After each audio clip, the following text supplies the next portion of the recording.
Hey guys, welcome to FCA Power Camp, virtual FCA Power Camp. We're excited. My name is Coach Carlson. I'm the head baseball coach here at Greenville University. Been here for quite a while.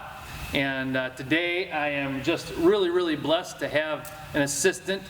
You all may know him. His name is Hudson Allstat, and he's going to be a freshman at Greenville High School this fall. And he's going to be helping me. We're really excited to talk today about infield play. But as much as I'm excited to talk about infield play, and you got to know me, I'm a baseball junkie. I love it.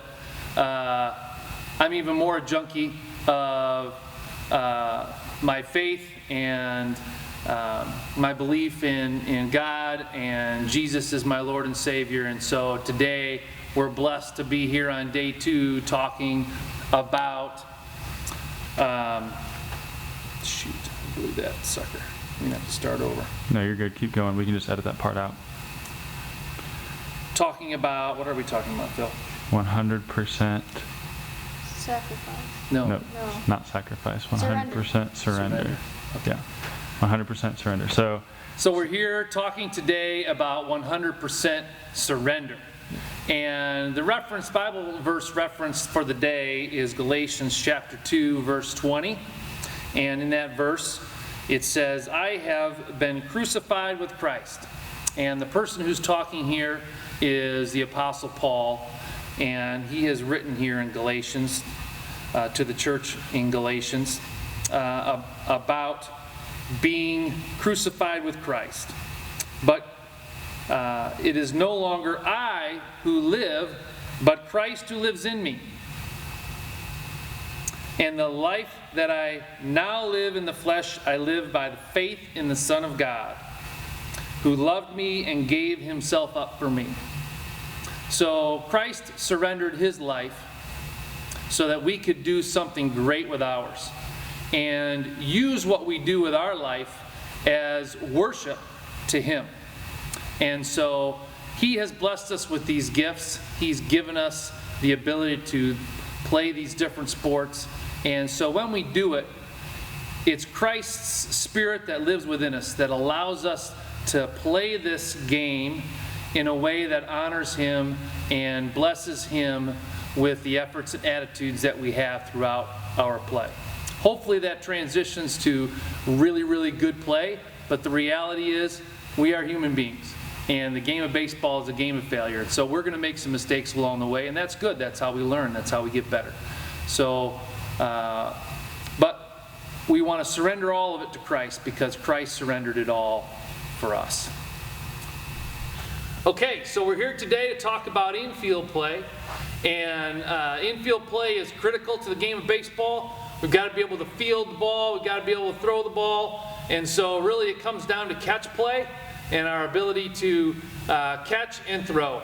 And so in infield play, a lot of what we learned yesterday in catch play is going to be reinforced here in infield play. So Coach Voiles, I think, talked to you yesterday about catch play.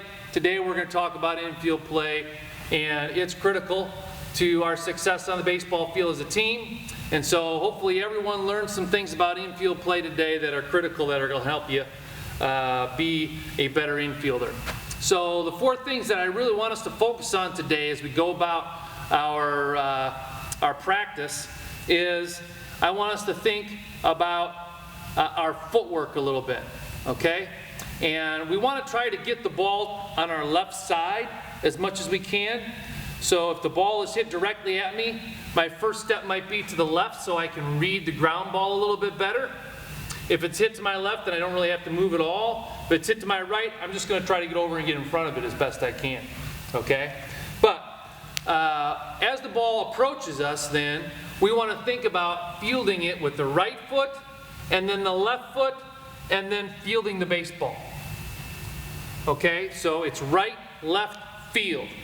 And then from that position, it's going to be another step with our right foot, another step with our left foot, maybe a second set of steps with our right and then our left, and then we're going to throw the baseball. So that's going to be the first thing that I want us. It's kind of the overview of the actual skill itself. Okay, right, left field, right, left throw. Okay, and it might be right, left throw. Could be 2 of those shuffle steps, right, left, right, left.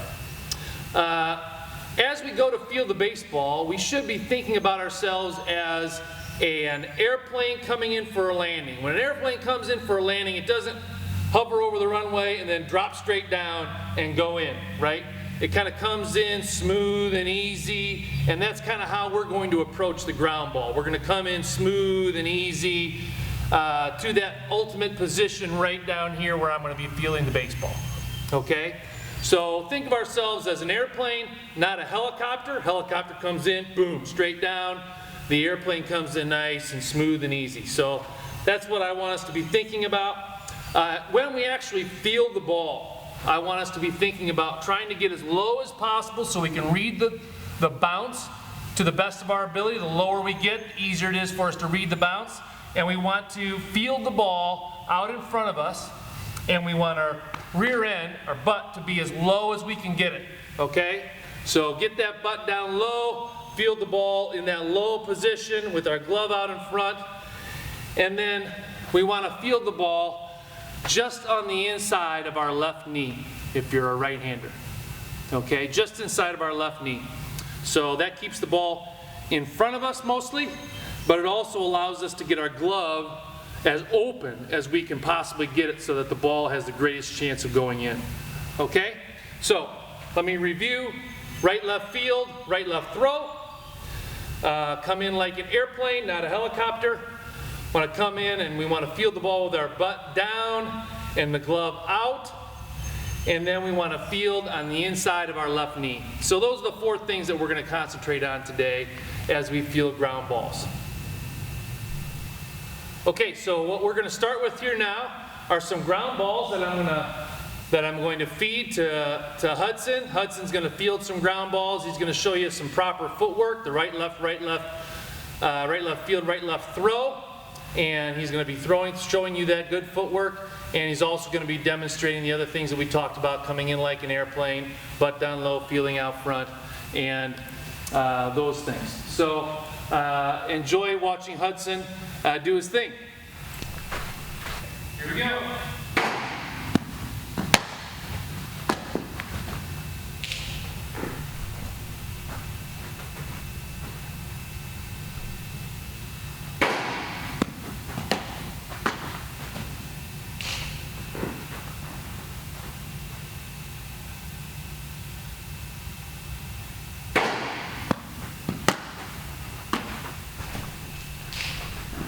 Ball in front, his butt was down, he did a really nice job there. Notice that as the ball was approaching, that he kept the ball on his left side a little bit, fielded it just inside that left knee.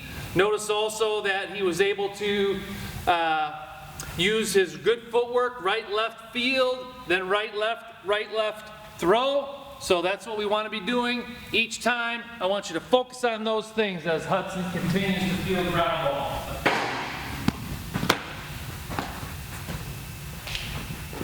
Go ahead and jump on that short hop,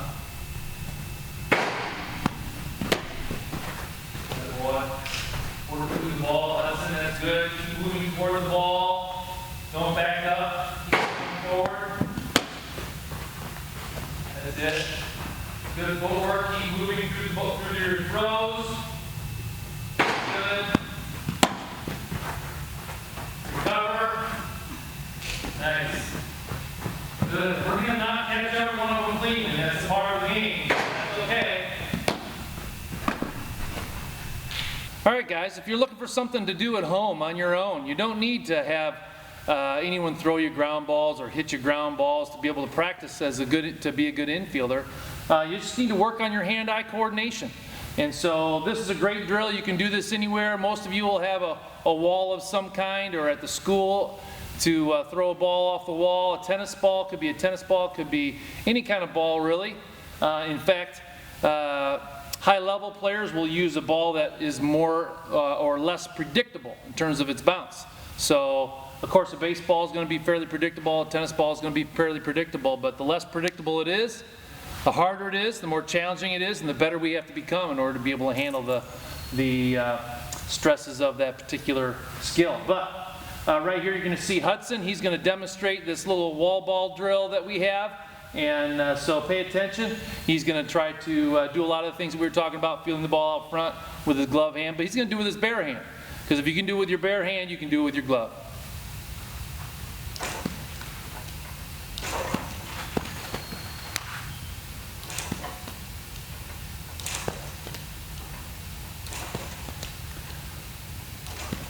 One thing I want you to notice, the second or third one that he threw there that he bobbled a little bit, it was actually a ball that ended up on his right side of his body rather than the left side of his body. So we talked about feeling the ball inside of our left knee because that's where our hand is most open. But the more it's to our right side, the less open my hand is going to be and the less room for error in those situations. So if I can feel it off my left knee, that's the best possible place. And so even Hudson made a mistake when he wasn't able to feel it on the left side. A couple more here for us, Hudson. Good. Notice how he's fielding it out front. Good stuff. Good stuff. Now Hudson's doing another drill here, wall ball drill, but in this situation he's actually practicing a backhand. So on the first drill you may have noticed that Hudson was kneeling, but he could certainly do that from the standing position just as easily. And this drill is the same. So he's going to be on one knee, going to be working on his backhand this time with no glove, but he could be also standing in the same position. Show us how you might do that, Hudson. Right there in that same position, but now he's standing and he's fielding it. So he's going to demonstrate from his knee, but he's going to now work on the backhand. Show us how it's done, Hudson.